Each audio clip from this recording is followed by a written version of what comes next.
last week on Legally Kidnapped. Good evening. Our top story this week. The U.S. Supreme Court throws out a case from Oregon, ultimately ruling that child protective workers can interview children at school without a warrant. And Richard Wexler, the leader of the National Coalition of Child Protective Reform, says that he is pleased with the decision. In California this week, the child protective industry is reaching out to the gay community in a desperate attempt to recruit more foster parents, as the poor economy makes its mark on potential recruits. The Connecticut State Senate passes a DCF reform bill aimed at keeping more kids in their homes, while the state continues to fail and lose foster parents over a lack of respect, information, and necessary services. Washington, D.C. keeps sending vulnerable kids to a troubled treatment facility known for improper use of physical restraints. And the district's child welfare system remains a total mess as the fifth serving director in 10 years announces that he will be leaving by the end of the month. In Florida this week, many doctors who were hired by the state to evaluate the mental health of kids in juvenile detention have received huge kickbacks from the big drug companies. DCF cuts 500 jobs but keeps all of their frontline child protection staff. The former DCF secretary reacts to the negative media attention brought on by a recent string of foster care tragedies. And the state gives a daycare license and foster parent approval to a woman with a history of child abuse. Maine's governor signs an agreement to examine past child welfare abuses against the state's Indian tribes to ensure that the unwarranted ripping apart of Maine's Native American families never happens again. And in Illinois, the Rockford Catholic Charities decides to end its foster care and adoption program rather than give your children to gays and civil unions. Governor Rick Snyder of Michigan swears in almost 300 brand new inexperienced child welfare workers. The governor of New Mexico spends $147,000 on advertising for the new child abuse hotline. And out of 4,741 reports of child abuse in Dona Ana County, New Mexico last year, only 15.7% were substantiated. The Oregon State Senate votes to end a faith-healing defense for parents who would rather put faith in God than in doctors in regards to their sick children. The Pennsylvania Child Abuse Register posts names of parents accused of abuse and neglect without giving the parents an opportunity for a court hearing. A glitch in Tennessee's new $37 million computer system causes the system to miss payments to foster families. And Ohio claims to be lowering the number of kids in foster care placements. A Texas judge gives the go-ahead for a children's rights lawsuit to proceed, while the Texas state legislature votes to keep funding for the state's kinship care program. A new study reveals that dentists in the United States often refuse treatment to kids on Medicaid, even for emergency procedures. And U.S. Senator Orrin Hatch introduces legislation to expand alternatives to foster care that will free up funding for family preservation programs and kinship care. In Greece this week, a pissed-off parent beats the living shit out of a social worker at a courthouse for lying.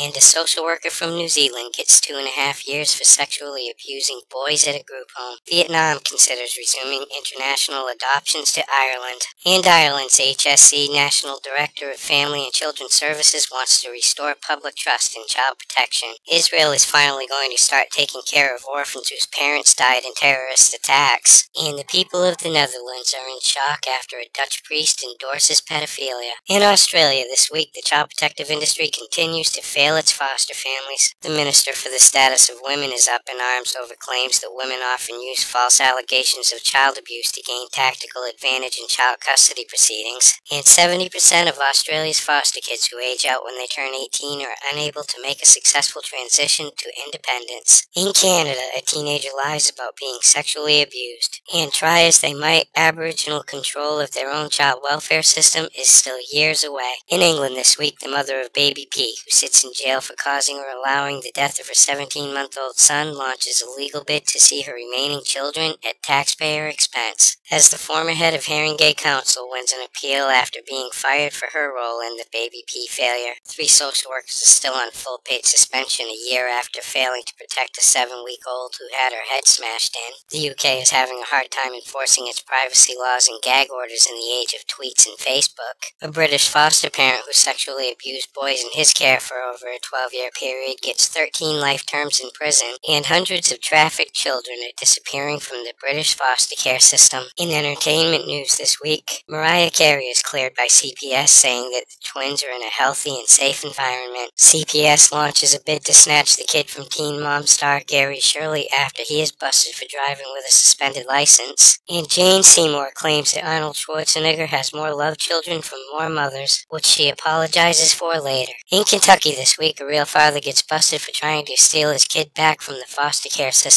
In Florida, the adoptive father who killed a 10-year-old twin claims that the girl tried to poison him before he killed her. And 6 kids from a Florida group home are arrested for stealing cars. A foster father from Minnesota gets 6 months in jail and 10 years probation for drowning an 18-month-old in his care. A supervisor for the child abuse hotline in New York gets busted for selling pot with kids in the house. And a Pennsylvania man gets a year in jail for burning a cross on the lawn of a white foster family that took in a black child. Alaskan authorities didn't bother to look into signs of abuse regarding an adoptive parent who abused 6 kids in her care. In Arizona, an air conditioning unit is stolen from a foster kid program. A California judge says that a social worker was wrongfully suspended for snatching kids. In New York, the YMCA is being sued for not reporting the rape of an 11-year-old girl at a summer camp. An Oregon mother wants changes in DHS procedures after her kid was snatched from a visitation with the father during a DWI arrest and not given back to the mother that night because the office was closed and the kid had already been thrown into foster care. A Rhode Island mother is under investigation for bringing her troubled kid to a youth detention facility where she worked to show the kid what it's like to be in jail. And finally, tonight, a 16-year-old boy from Washington is allowed to return home to his parents, who stand accused of starving and abusing their 5 adopted kids. For these stories and all the latest dirt on the child protective industry, visit www.legallykidnapped.com. And until next week, this is Baby LK,